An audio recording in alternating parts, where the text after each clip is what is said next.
If you're about to buy a new iPad, you may be choosing between the Wi-Fi or the Wi-Fi and cellular model, and if it's worth paying the extra $250 for it. Hey, welcome to JxshTech. Please don't forget to like and subscribe. Cellular means on the go, your iPad will have its own internet connection, and that costs an extra $200 on the 8th gen iPad and the 5th gen iPad mini, and $250 on the 4th gen iPad Air and the 5th gen iPad Pro. While on the Wi-Fi version, the only way you can connect to the internet on the go is through public Wi-Fi or hotspotting from your phone. With cellular, your iPad is able to connect to the internet anytime, anywhere without relying on anything else. But in Australia, data plans aren't the best in terms of price and the data you get. The cheapest is $15 and you only get 10 gigs of data. So that is an additional monthly cost on top of the extra $200 or $250 you've already spent. Public Wi-Fi isn't always the most secure, and often the speed is not fast, stable, and can have a data cap.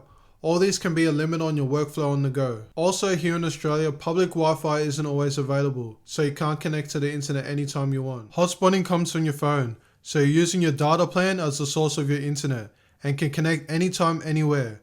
The only downside is you're at the mercy of your iPhone battery. If you have an iPhone and it's registered on the same Apple ID as your iPad, go into settings, then Wi-Fi, then go to the bottom where it says auto join hotspot and make sure it's on automatic.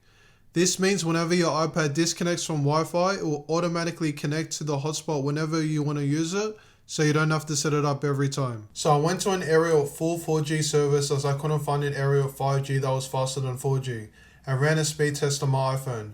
And the results were 106.96 megabytes download and 57.44 upload. I wanted to see how long it would take my iPad to connect to the hotspot, and from the time I opened it up, it took 5 seconds. After that, I ran a speed test on the iPad to see if there'll be any significant drop off. The download speed was 96.49 megabytes and the upload speed was 1.6. So not that much, but speed tests will fluctuate, so I suspect it's very similar, even in the drastic drop-off in upload speed. I streamed a HD movie for 2 hours, as I think that would be the average time someone would be out using their iPad, and this will put the most stress on the phone battery.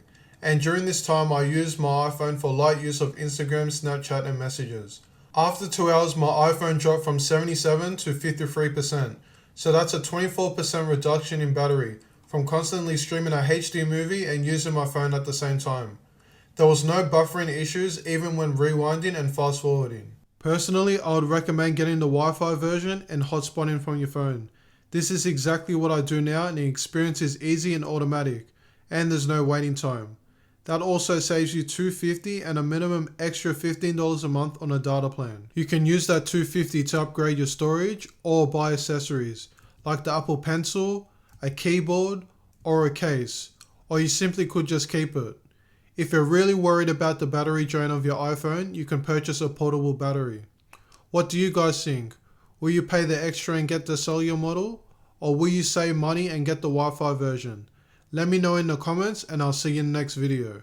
Peace.